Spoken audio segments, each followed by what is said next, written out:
Okay friends, அடுத்து நம்ம வந்து பார்த்திங்கன்னா இம்பார்ட்டன்ட் லெசன் ஹிஸ்ட்ரியில் வந்து பார்த்திங்கன்னா இம்பார்ட்டன்ட் டைட்டில் என்னென்னு பார்த்திங்கன்னா மராட்டியர்கள். ஸோ மராட்டியிலேருந்து பார்த்தீங்கன்னா 1 or 2 கொஸ்டின்ஸ் கேட்பாங்க. அதனால் அதை பற்றி நம்ம என்ன பண்ணணும், படிச்சிக்கணும். அதை விட முக்கியம் என்னென்னு பார்த்திங்கன்னா ஷார்ட் பண்ணி படிக்க தெரியணும். ஓகேவா, ஷார்ட் பண்ணி படிக்க தெரியணும். எல்லா லைன்ஸும் உட்காந்து நீங்கள் படிச்சுட்டு அதையும் சேர்த்து மனப்பாடம் பண்ணிவிட்டு டைம் வேஸ்ட் பண்ணிட்டு இருந்தீங்கன்னா வேஸ்ட்டு. ஸோ என்னென்ன பாயிண்ட்ஸ் மட்டும் படிக்கணும்னு நான் சொல்கிறேன், அதை பார்த்துக்கோங்க. ஓகேவா, ஸோ பார்த்துட்டு கண்டிப்பாக உங்கள் ஃப்ரெண்ட்ஸுங்களுக்கு கண்டிப்பாக இதை நீங்கள் ஷேர் பண்ணுங்கள். அதேமாதிரி நம்மளோட டெஸ்ட்டு வந்து கண்டிப்பாக நீங்கள் ஒவ்வொருத்தரும் அட்டன் பண்ணுங்கள். ஓகேவா, டெஸ்ட்டுக்கான லிங்க் வந்து பார்த்திங்கன்னா டெலகிராம் லிங்க்கு கீழே கொடுத்துருப்பேன். அதேமாதிரி ஃபேஸ்புக்கு எல்லா லிங்க்குமே நான் கொடுத்துருப்பேன். நீங்கள் அதை என்ன பண்ணிக்கோங்க, பார்த்துக்கோங்க. ஓகேவா, ஸோ பிடிச்சிருந்தா சப்ஸ்கிரைப் பண்ணிக்கோங்க, லைக் பண்ணுங்கள், அதேமாதிரி கமெண்ட் பண்ணுங்கள். ஓகேவா, ஓகே ஃப்ரெண்ட்ஸ், இன்றைக்கி நம்ம இந்த மராட்டியர்களை பற்றி இம்பார்ட்டன்ட் பாயிண்ட்ஸ் மட்டும் பார்க்கலாம் வாங்க. சரி, மராட்டியர்களின் எழுச்சி அப்படிங்கிறதுல வந்து பார்த்திங்கன்னா இப்போ என்னென்ன பாயிண்ட்டு, இவங்க வந்து பார்த்திங்கன்னா எப்போ எழுச்சி பெற்றாங்கன்னு பார்த்தீங்கன்னா 16-17ஆம் நூற்றாண்டில் தான் எழுச்சி பெற்றாங்க மராட்டியர்கள். 16-17 நூற்றாண்டில். ஓகேவா, சரி, அவர்கள் சிறப்பான குணத்தை தோற்றுவித்ததுன்னு பார்த்திங்கன்னா இந்த புவியியல் கூறு தான். ஓகேவா, ஸோ அவங்களுடைய புவியியல் கூறு. ஓகேவா, ஸோ புவியியல் கூறுன்னு என்ன அர்த்தம், அவங்களுடைய மராட்டிய மாநிலம் அமைவிடம் அப்படி அமைஞ்சிருக்கு தான். எப்படின்னு பார்த்தீங்கன்னா மலைப்பாங்கான பகுதினால ஞாபகம், இது கேட்கக்கூடியது. மலைப்பாங்கான பகுதி, அடர்ந்த காடுகள். ஓகேவா, அதேமாதிரி கொரில்லா போர் முறை, இது 3 தான் பார்த்திங்கன்னா அவங்களுடைய தந்திரம். ஓகேவா, ஸோ இதை தான் 3 தான் என்ன பண்ணாங்க, அவங்களுடைய வெற்றிக்கு காரணமாக அமைஞ்சுது. ஓகேவா, அதேமாதிரியே அவங்களுடைய சமய உணர்வை ஒருமித்த சமய உணர்வை ஊட்டுதுன்னு பார்த்திங்கன்னா பக்தி இயக்கம். ஓகேவா, என்னது பக்தி இயக்கம், மகாராஷ்டிராவில் தோன்றிய பக்தி இயக்கம். அதை வந்து தோற்றுவித்ததில் யாருன்னு பாருங்கள், இந்த துக்காராம். இந்த இன்ட்ரோடக்ஷனில் வந்து பார்த்திங்கன்னா கொஞ்சம் நல்லா பார்த்துக்கணும். துக்காராம், ராம்தாஸ், வாமன் பண்டிட், ஏக்நாத். ஓகேவா, ஸோ இவங்க 4 பேர் என்ன இருக்கிறாங்க, இவங்க 4 பேர் very very important. Tukaram, Ramdas, Vaman Pandit and Eknath. இவங்க தான் வந்து பார்த்திங்கன்னா அந்த சமூக ஒற்றுமைக்கு வித்துட்டினார். ஓகேவா, சரி, அரசியல் ஒற்றுமை யாரால்னா சிவாஜி. ஓகேவா, மராத்தியர்னாவே சிவாஜியும் இவங்களுடைய அப்பா வந்து பார்த்திங்கன்னா சாஜி போன்ஸ்லே.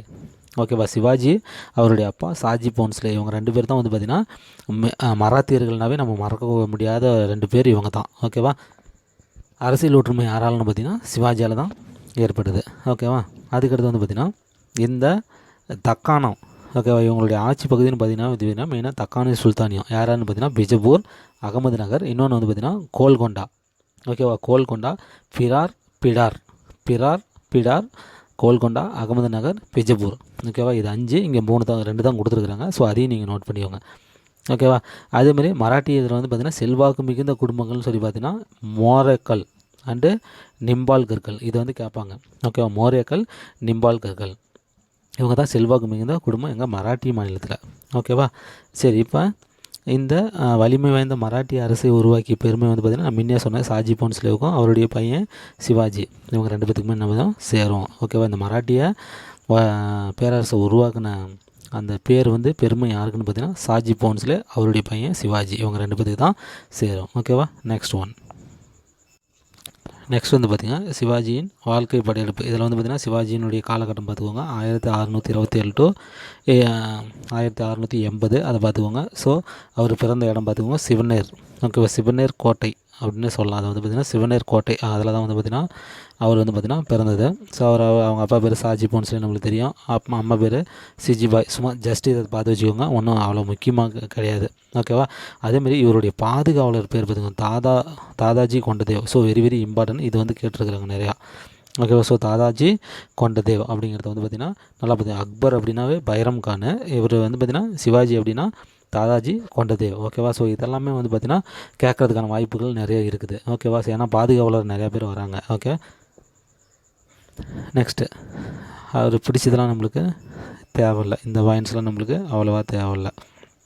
ஓகேவா, சரி, இப்போ வந்து பார்த்திங்கன்னா இவர் வந்து பார்த்திங்கன்னா பிஜப்பூர் என்ன பண்ணுறாரு, தாக்கிறாரு. அதனால் வந்து பார்த்திங்கன்னா பிஜப்பூர் சுல்தான் வந்து பார்த்திங்கன்னா இவரை வந்து ஏன்னா அதை பிடிச்சி கொண்டு வரதுக்கு அப்சல் கான் அப்படிங்கிறவர் என்ன பண்ணுறாரு, அனுப்பிச்சி வைக்கிறாரு. பிஜப்பூர் சுல்தான் என்ன பண்ணுறாரு, அப்சல் கான், இதை வந்து கேட்பாங்க. ஓகேவா, ஸோ அப்சல் கானை என்ன பண்ணுறாரு, பிஜப்பூர் சுல்தான் அனுப்பி வைக்கிறாரு. ஆனால் அப்சல் கானை என்ன பண்ணுறாரு, சிவாஜி வந்து பார்த்திங்கன்னா கொலை செஞ்சிடுறாரு. ஓகேவா, ஸோ கொலை செஞ்சிடறாரு. ஓகேவா, ஓகே, நெக்ஸ்ட் ஒன்று பார்த்திங்கன்னா இப்போ நெக்ஸ்ட் டைம் வந்து பார்த்திங்கன்னா நம்ம அவுரங்கசீப். ஓகேவா, அவுரங்கசீப் யார், முகலாய பேரரசனுடைய கடைசி வலிமையான அரசர் தான் யார், அவுரங்கசீப். ஓகேவா, அவுரங்கசீப் வந்து பார்த்திங்கன்னா இந்த தக்காணி பகுதி அண்டு சிவாஜி இவங்க 2 பேருடைய டைமை ஸ்பெண்ட் பண்ணி தான் அவர் வந்து பார்த்திங்கன்னா பாதி 25 வருஷத்தை என்ன பண்ணார், கழிச்சார். ஓகேவா. ஸோ அதனால் அவுரங்கசீப் என்ன பண்ணுறாரு, ரெண்டாவதாக ஒருத்தரை இவரை கொலை செய்கிறதுக்கு, அதாவது இவரை கொண்டு வரதுக்கு என்ன பண்ணுறாரு, அமுச்சு விட்றாரு. அவர் யாருன்னு பார்த்தீங்கன்னா சேஷ்டகான். ஓகேவா. சேஷ்டகான் அப்படிங்கிறவர் என்ன பண்ணுறாரு, அவுரங்கசீப். இதே வந்து பார்த்திங்கன்னா கொஷின்ஸ் தான். ஓகேவா. கொஷின் வந்து கேட்கக்கூடிய கொஷின். ஸோ அவுரங்கசீப் யார் அமுச்சு விட்டாருன்னா சேஷ்டகான். ஓகேவா. சேஷ்டகான் அமுச்சு விட்றாரு. ஓகே.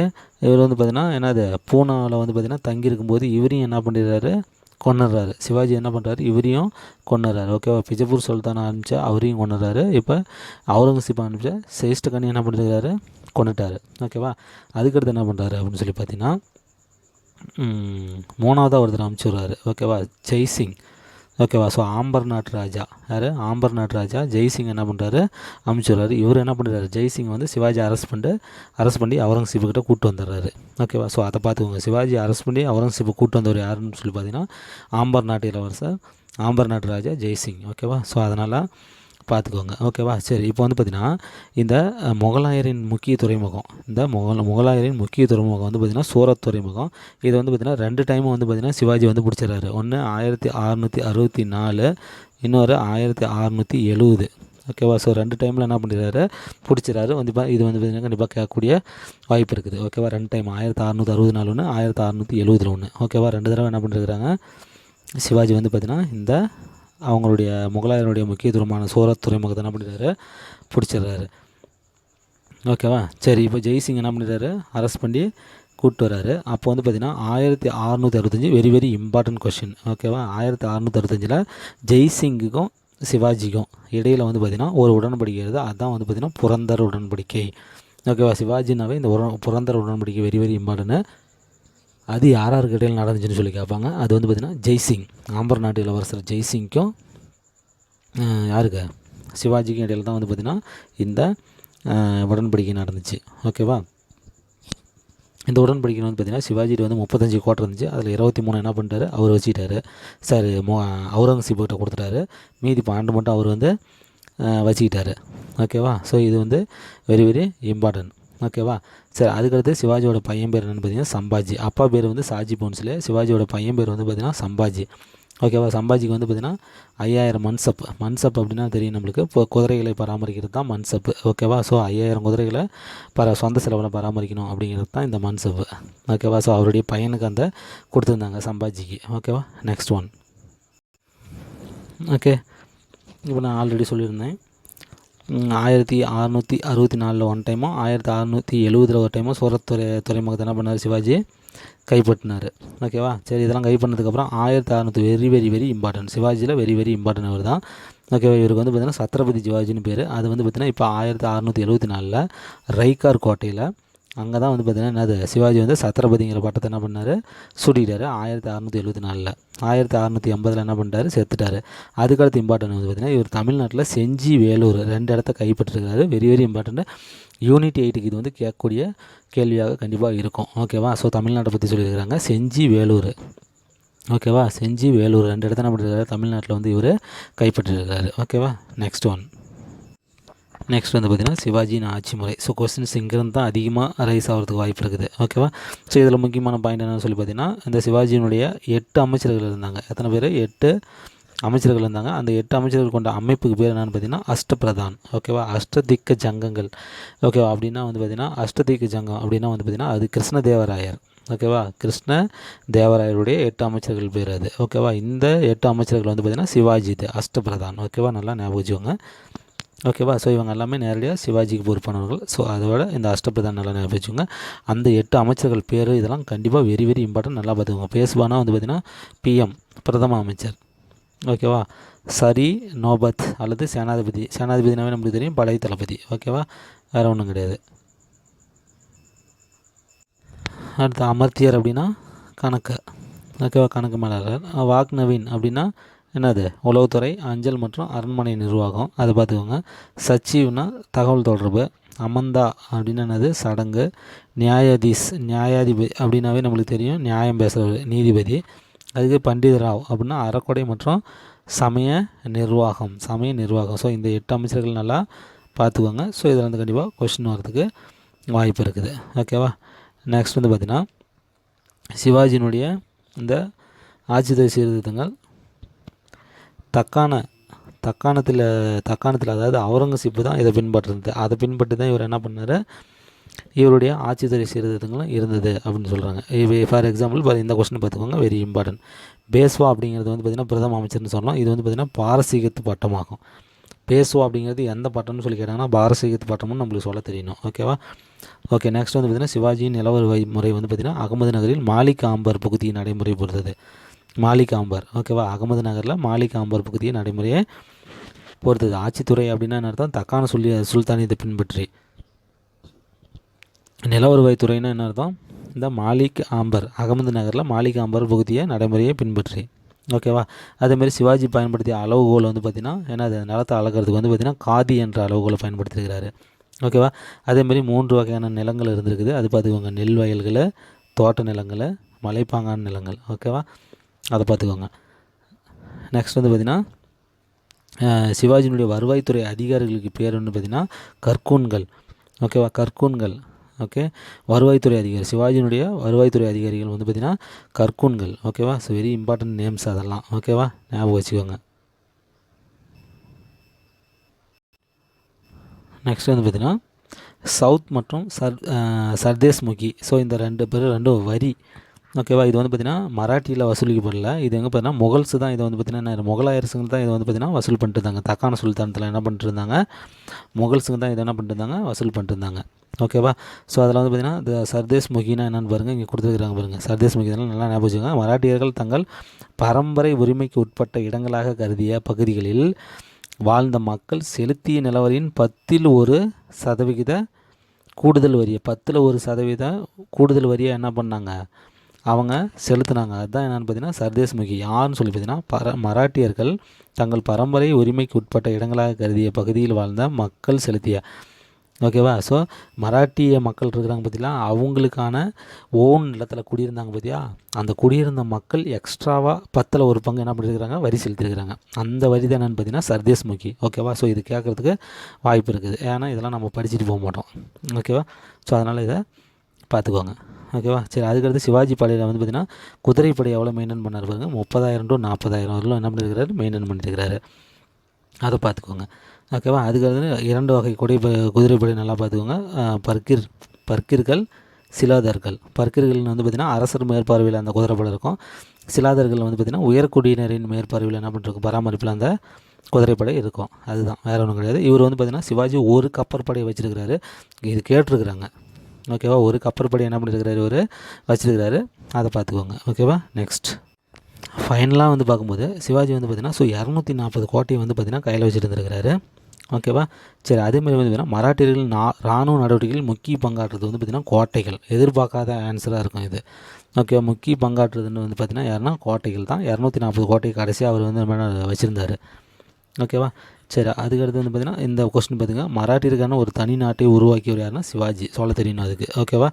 ஜாகீர்தாராக இருந்து சத்ரபதியாக உயர்ந்தவர் யாருன்னு கேட்டாலும் சிவாஜின்னு சொல்ல தெரியணும். ஓகேவா? அவ்வளோதான். நெக்ஸ்ட்டு வந்து பார்த்திங்கன்னா சிவாஜின்னு வழித்தோன்றல். ஸோ அவருடைய பசங்க 2 பேர் பார்த்துக்கோங்க, சம்பாஜி, ராஜாராம். இதை மட்டும் நல்லா பார்த்துக்கோங்க. ஸோ இது மராட்டியரில் வந்து பார்த்திங்கன்னா கடைசி அரசர் யாருன்னு பார்த்திங்கன்னா சாகு தான். சாகு, ரைட்டா? சரி, அவருக்கு அடுத்து வந்து பார்த்திங்கன்னா பேஸ்வாக்கள் வந்துடுறாங்க. ஓகேவா? பேஸ்வாக்கள்னால் மராட்டியர்கள்கிட்ட வந்து பார்த்திங்கன்னா பிரதம அமைச்சராக இருந்தவர்கள் தான் இந்த பேஸ்வாக்கள். இந்த பேஸ்வாக்கள் என்ன பண்ணுறாரு, ஆட்சியை பிடிச்சிடுறாங்க. ஓகேவா? ஆட்சியை பிடிச்சது மட்டும் இல்லாமல் அதை வாரிசு அடிப்படையிலான ஆட்சி அப்படின்னு சொல்லிடுறாங்க. ஓகேவா? ஸோ வாரிசு உரிமை அதுக்கு வந்து என்ன பண்ணிடுறாங்க, கொடுத்துட்றாங்க. ஸோ இங்கே பார்த்தீங்கன்னா தெரியும், அந்த பேஸ்வாக்களில் ஃபஸ்ட்டு வந்து பார்த்திங்கன்னா பாலாஜி விஸ்வநாத். இவர் தான் வந்து பார்த்திங்கன்னா பேஸ்வா பரம்பரையை ஸ்டார்ட் பண்ணவர் யாருன்னு சொல்லி கேட்பாங்க. அது வந்து பார்த்திங்கன்னா பாலாஜி விஸ்வநாத். அதை நல்லா பார்த்துக்கோங்க. இவர் தான் வந்து பார்த்திங்கன்னா வாரிசு உரிமை பதவியாக இதை பண்ணிட்டார். ஓகேவா? அதுக்கு அடுத்தது பார்த்திங்கன்னா நெக்ஸ்ட் அதுக்கடுத்து வந்து பார்த்திங்கன்னா முதலாம் பாஜிராவ் வராரு. அவருடைய பையன் வந்து பார்த்திங்கன்னா முதலாம் பாஜிராவ் வராரு. ஓகேவா? ஸோ இவர் தான் வந்து பார்த்திங்கன்னா மராட்டியர்கள் வந்து பார்த்திங்கன்னா புகழின் உச்சிக்கே கொண்டு சென்றவர் யாருன்னு பார்த்திங்கன்னா இந்த முதலாம் பாஜிராவ் தான். Very very important. ஓகேவா? யாருடைய பீரியடில் வந்து பார்த்திங்கன்னா மராட்டியர்களுடைய புகழ் வந்து பார்த்திங்கன்னா புகழின் உச்சிலே இருந்துச்சு அப்படின்னு சொல்லி பார்த்திங்கன்னா அதுக்கு சிவாஜின்னு ஆன்சர் போட்டிங்கன்னா தப்பு. அது முதலாம் பாஜிராவ் தான் ஆன்சரு. ஓகேவா? ஸோ அதனால் பார்த்துக்கோங்க. அதுக்கடுத்து பார்த்திங்கன்னா இவர் வந்து பார்த்திங்கன்னா ஒரு கூட்டிணைவு, மராட்டி தலைவர்கள் அடங்கிய ஒரு கூட்டிணைவை ஏற்படுத்தினார் ஒவ்வொரு இடத்துல. அது எங்கெங்கன்னு பார்த்தீங்கன்னா பரோடாவில் வந்து பார்த்திங்கன்னா கெய்க்வாட் தலைமை. நல்லா பார்த்துக்கோங்க. இது வந்து பொறுத்துக்கு டைப்பில் கேட்குறதுக்கு வாய்ப்பு இருக்குது. பரோடாவில் வந்து பார்த்திங்கன்னா கெய்க்வாட் தலைமை, நாக்பூரில் வந்து பார்த்திங்கன்னா போன்ஸ்லே தலைமை, இந்தூரில் வந்து பார்த்திங்கன்னா ஹோல்கர், இந்தூர் வந்து பார்த்திங்கன்னா ஹோல்கர் தலைமை, குவாலியரில் வந்து பார்த்திங்கன்னா சிந்தியர் தலைமை. சிந்தியா நம்மளுக்கு தெரியும், குவாலியர்னால் சிந்தியா தான், ஓகேவா. அதுக்கடுத்து பூனாவில் வந்து பார்த்திங்கன்னா பேஸ்வா. ஏன்னா மராட்டி தலைவர்கள் அந்தந்த பகுதியில் என்ன பண்ணாங்க, செல்வாக்கு பண்ணாங்க. அந்த கூட்டணியை தான் இவர் என்ன பண்ணார், ஏற்படுத்தியிருந்தார், ஓகேவா. நெக்ஸ்ட் ஒன் பாலாஜி பாஜிராவ், ஓகேவா. அடுத்தது இவர் வந்து பார்த்திங்கன்னா இப்போ அந்த மராட்டி அரசு டோட்டலாகவே கண்ட்ரோலில் வச்சுருந்தது இவர் தான், ஓகேவா. மராட்டி அரசை டோட்டல் கண்ட்ரோலில் வச்சுருந்தது யார், இந்த பாலாஜி பாஜிராவ் தான். ஸோ இது வந்து பார்த்திங்கன்னா இவருடைய சிறப்பு அம்சம்னு சொல்லலாம், ஓகேவா. சரி, அதுக்கடுத்து வந்து பார்த்திங்கன்னா அகமது ஷா அப்தாலி. ஸோ இவரை பற்றி நீங்கள் தெரிஞ்சுக்கணும். யாருன்னு பார்த்தீங்கன்னா அகமது ஷா அப்தாலி. இவர் வந்து பார்த்திங்கன்னா 1764 வந்து பார்த்திங்கன்னா மராட்டியர்கள் மேலே படையெடுத்து அவங்களுக்கு சாவு மணி அடித்தவர் இவர் தான். அகமது ஷா அப்தாலி தான் என்ன பண்ணார், மராட்டியர்களை டோட்டலாகவே காலி பண்ணது வந்து பார்த்திங்கன்னா அவர் தான், ஓகேவா. 1764, ஓகேவா. சரி, 1761 பாருங்கள், 3ஆம் பானிபட் போர். நல்லா நோட் பண்ணி வச்சுக்கோங்க. 3ஆம் பானிபட்னு இயர்னுடைய இயர் எவ்வளோன்னு பார்த்தீங்கன்னா 1721, ஓகேவா. ஃபஸ்ட்டு வந்து பார்த்திங்கன்னா 1526, ஓகேவா. 1526 பாபர் வெர்சஸ் இப்ராஹிம் லோடி. அது 1556 வந்து பார்த்திங்கன்னா 2வது பானிபட் போர். ஸோ அக்பர் வெர்சஸ் ஹெமோ, ஓகேவா. நெக்ஸ்ட் வந்து பார்த்திங்கன்னா 1761 நடக்குது, ஓகேவா. ஸோ இது வந்து பார்த்திங்கன்னா மராட்டியர்ஸ் வெர்சஸ் அகமது ஷா, ஓகேவா. அகமது ஷா எடுத்து மராட்டியர்கள் என்ன பண்ணுறாரு, சண்டை. ஸோ மராட்டியர்கள் வெர்சஸ் அகமது ஷா, அதுதான் வந்து பார்த்திங்கன்னா 3ஆம் பானிபட் போர். நல்லா ஞாபகம் வச்சுக்கோங்க. இந்த 3 இயரும் நல்லா நீங்கள் ஞாபகம் வச்சுக்கணும், ஓகேவா. இதில் வந்து பார்த்திங்கன்னா மராட்டியர்கள் வந்து பார்த்திங்கன்னா காலி ஆகிட்டாங்க, ஓகேவா. ஸோ மராட்டியர்கள் என்ன பண்ணிட்டாங்க, இதில் தோல்வி அடைஞ்சிட்டாங்க, ஓகேவா. சரி, அதான் பாருங்கள் நாம் என்ன சொன்னோம் பார்த்திங்கன்னா, ஸோ மரநாட்டி அந்த இவங்களை வந்து மராட்டியர்ஸை வந்து பார்த்திங்கன்னா காலி பண்ணது போர் யாருன்னு பார்த்திங்கன்னா இந்த அகமது ஷா அப்தாலியினுடைய இந்த 3ஆம் என்னது பானிபட் போர் 1761 தான் வந்து பார்த்திங்கன்னா மராட்டியர்களை காலி பண்ணது, ஓகேவா. அதனால பார்த்துக்கோங்க. முகலாயருக்கு சாவு மணி அடித்தவர் வந்து பார்த்திங்கன்னா நாதிர் ஷா, ஓகேவா. யார், நாதிர் ஷா. முகலாயருக்கு சாவு மணி அடித்தவர் வந்து பார்த்திங்கன்னா நாதிர் ஷா. 1757 படையெடுப்பு, நாதிர் ஷா படையெடுப்பு. அகமது ஷா அப்தாலி வந்து பார்த்திங்கன்னா மராட்டியர்கள் அடித்தார் 1764. அகமது ஷா அப்தாலியினுடைய படையெடுப்பு. இதுக்கு இடையிலே வந்து பார்த்திங்கன்னா 3ஆம் பானிபட் போர் நடந்துருச்சு 1761, ஓகேவா. ஸோ இதனால் ஞாபகம் வச்சுக்கோங்க, வேறு ஒன்றும் கிடையாது, ஓகே. சரி, இதில் வந்து பார்த்திங்கன்னா இந்த மராட்டியர்களுடைய தோல்விக்கு முக்கிய காரணமே வந்து பார்த்திங்கன்னா இந்த ஒற்றுமையின்மை. யாருடைய ஒற்றுமையின்மைன்னு சொல்லி பார்த்தீங்கன்னா, ஒற்றுமையின்மை யாருன்னா ஹோல்கர், சிந்தியா, போன்ஸ்லே வந்து பூனேவை தலைமையிடமாக கொண்டு, பூனேவனுடைய தலைவர், சிந்தியா வந்து குவாலியருடைய தலைவர், ஹோல்கர் வந்து பார்த்திங்கன்னா இந்தூர் தலைவர், ஓகேவா. ஸோ இவங்க 3 பேரினுடைய ஒற்றுமையின்மை தான் இந்த மராட்டியனுடைய தோல்விக்கான மெயின் காரணம் அப்படின்னு சொல்லி சொல்கிறாங்க, ஓகேவா. ஸோ இந்த பாயிண்ட்ஸ் தான் ஃப்ரெண்ட்ஸ் வெரி வெரி இம்பார்ட்டன்ட். நான் சொல்கிறது கவனிச்சிருந்தீங்கனால கண்டிப்பாக உங்களுக்கு இது புரிஞ்சிருக்கும், ஓகேவா. ½ அன் ஹவர் உட்காந்து இந்த லெசன்ஸை முடிச்சுட்டு போயிட்டு இருக்கலாம், ஓகே ஃப்ரெண்ட்ஸ். நம்ம அடுத்து நெக்ஸ்ட்டு வேறு ஒரு லெசனோட மீட் பண்ணலாம், ஓகே ஃப்ரெண்ட்ஸ். தேங்க்யூ.